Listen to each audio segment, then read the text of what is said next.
Bismillahirrahmanirrahim. Assalamualaikum warahmatullahi wabarakatuh. Apa kabar Anda semua? Semoga diberi kesehatan selalu oleh Allah Subhanahu wa taala. Amin. Allah ya rabbal alamin. Baik. Sebelum kita memulai pembelajaran, alangkah baiknya kita membaca doa terlebih dahulu ya. Yuk bareng-bareng yuk. Bismillahirrahmanirrahim.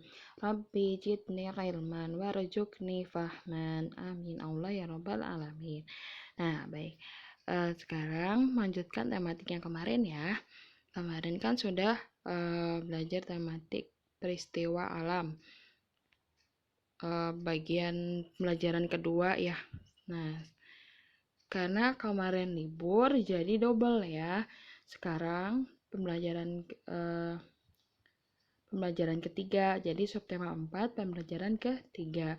Nah, yang ini saja ini masih di bencana alam. Subtema 4 pembelajaran 4 dan 5. Nah, nanti ada video untuk pembelajaran ketiga ya. Nah, ini Ustazah pembelajaran keempat dan 5 dulu ya. Nah, baik.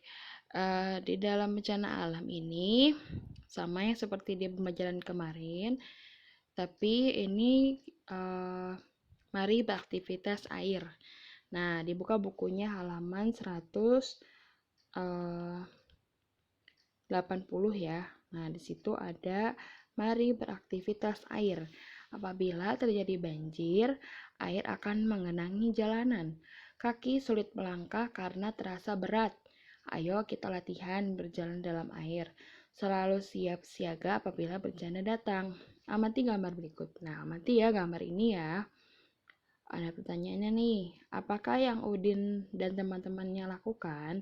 Bisakah kamu melakukannya? Lakukan secara bergiliran, lakukan dengan tertib. Nah, nggak perlu dilakukan ya, karena diamati aja gambarnya, ini sedang ngapain gitu. Karena ini adalah aktivitas di dalam air ya. Baik, selanjutnya itu di halaman 181 itu ada percakapan senangnya beraktivitas dalam air. Latihan yang baik untuk menghadapi bencana. Kini saatnya kembali ke kelas. Nah, di sini ada percakapan Lani dan Dayu ya. Nah, di sini ada memang lelah, tetapi hati senang. Boleh Dayu, apa yang bisa saya bantu? Lelah ya setelah beraktivitas di air. Lani, bolehkah saya minta tolong? Saya akan memanggil ibu guru. Tolong bersihkan papan tulis ya. Terima kasih Lani. Baik Dayu, saya akan membantu membersihkan papan tulis. Terima kasih kembali. Nah, berarti setelah mereka melakukan beraktivitas di air itu seperti kita siaga ya. Misalnya terjadinya banjir atau bencana banjir gitu ya. Nah, dari sinilah kita mengetahui atau enggak pas kita berenang, oh ternyata air begini ya. Jadi kita harus melakukan keseimbangan gitu ya, Nanda semua ya. Karena dengan keseimbangan badan kita enggak sepenuhnya ke bawah air gitu ya. Nah, di sini ada pertanyaan. Pernahkah kamu membutuhkan bantuan orang lain? Apa yang harus diucapkan? Nah, apa ya yang membutuhkan? Nah, lanjut ke halaman 182. Di situ ada pertanyaan ya. Menulis permintaan tolong. Bencana alam dapat menimpa siapapun. Bencana alam dapat pula menimpa dirimu. Saat menghadapi kesulitan, kamu perlu bantuan. Mintalah tolong kepada temanmu. Ungkapkan permintaanmu dengan kata yang santuy. Nah, ini ada contohnya yang pertama ya, payung. Tulislah kalimat permintaan tolong dari kata berikut, yaitu payung. Pak, minta tolong ambilkan payung, di luar sedang hujan, gitu. Air dan sebagainya. Nah, nanti diisi ya. Baik, selanjutnya di halaman 183 itu ada membuat hiasan ya dari tanah liat. Siti ingin membantu korban bencana alam. Siti mengajak ayahnya ke rumah tetangga Udin. Mereka mau membuat hiasan dari tanah liat. Tanah liat dibentuk menjadi aneka rupa. Hasilnya akan disumbangkan kepada anak-anak korban bencana alam. Mari berkreasi membuat hiasan dari tanah liat. Amati contoh bentuk hiasan tanah liat. Nah, sebelum kita melakukan ini, ada ya, dulu kita juga pernah ya, anak-anak semua membuat seperti bentuk-bentuk ini dari tanah liat ya.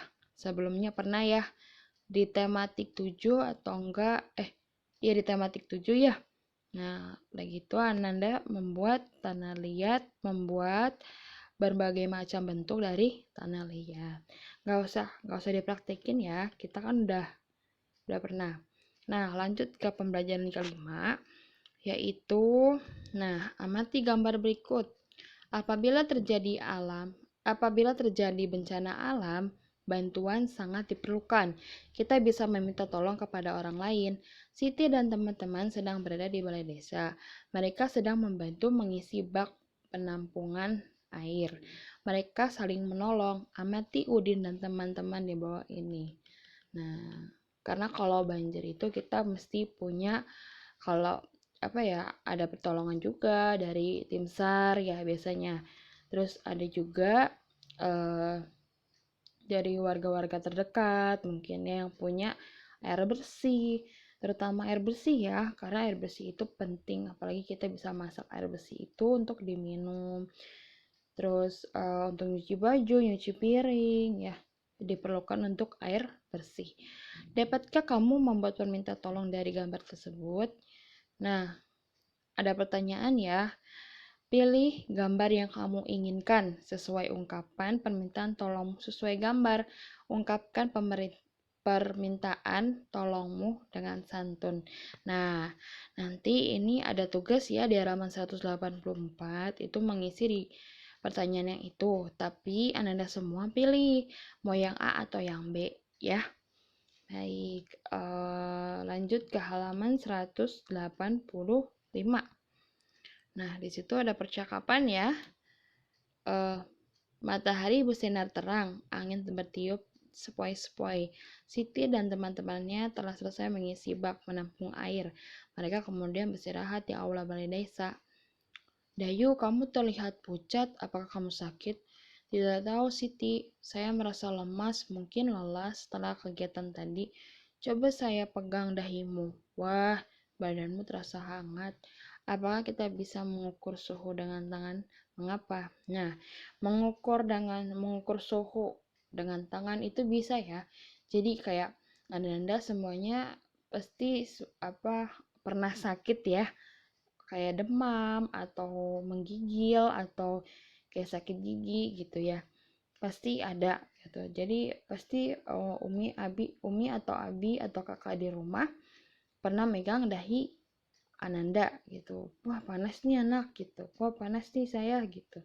Kayak Umi aku sakit gigi tapi kok badannya menggigil. Nah, itu ya. Coba dicari tahu suhunya gimana. Nah, di sini di halaman 186 ada percobaan suhu air.